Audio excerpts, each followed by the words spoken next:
দেশেই তৈরি হবে সনি ও র্যাংসের হাইটেক প্রযুক্তির পণ্য। এজন্য সিলেটের বঙ্গবন্ধু শেখ মুজিব হাইটেক পার্কে পৃথক 5টি কারখানা স্থাপন করবে র্যাংস ইলেকট্রনিক্স।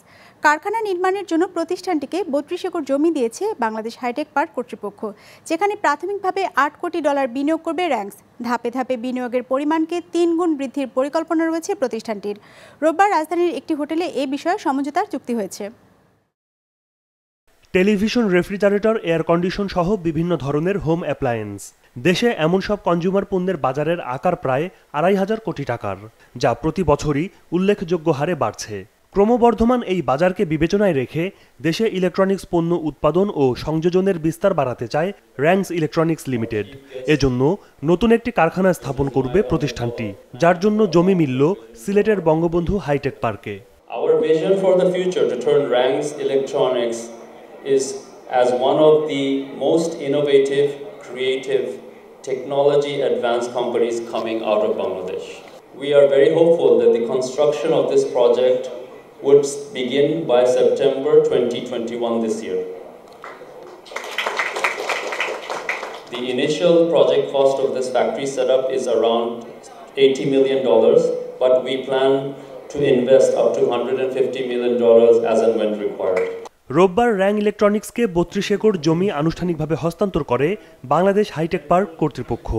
এ সময় জানানো হয়, নতুন কারখানাটিতে প্রতি বছর 10 lakh fridge, 5 lakh TV, 2 lakh air condition এবং 1.5 লাখ ইউনিট হোম অ্যাপ্লায়েন্স উৎপাদন করা হবে। র্যাংস বলছে, কারখানাটি চালু হলে 5,000 লোকের কর্মসংস্থানের সুযোগ হবে সেখানে। Investing in a manufacturing plant is never easy. Normally it takes anywhere from 7 to 10 years for return on investment.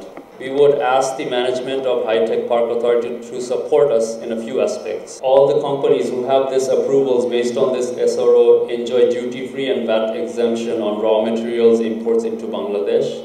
Also, Rangs Electronics would like to get an extended tax holiday for 15 years. ইতিমধ্যে ওখানে তারা ঘোষণা দিয়েছে যে 1000 জন engineer এবং 5000 জন বিভিন্ন ধরনের তারা কর্মী নিয়োগ করবেন। এখানে আমাদের দক্ষ মানব সম্পদের কোনো অভাব হবে না, কারণ সেখানে সিলেট মেডিকেল কলেজ আছে, সেখানে আমাদের শাহজালাল প্রযুক্তি বিশ্ববিদ্যালয় আছে এবং আছে আরও অনেকগুলো বড় বড় কলেজ। তাদের যে ধরনের সমস্যাগুলো আছে সেই সমস্যাগুলো এখন আমাদের সমস্যা।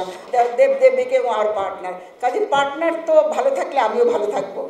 হাইটেক পার্ক কর্তৃপক্ষ জানায়, সিলেট হাইটেক পার্কে এখন পর্যন্ত 20টি প্রতিষ্ঠান 74 একর জমি এবং 16,500 বর্গফুট জায়গা বরাদ্দ নিয়েছে।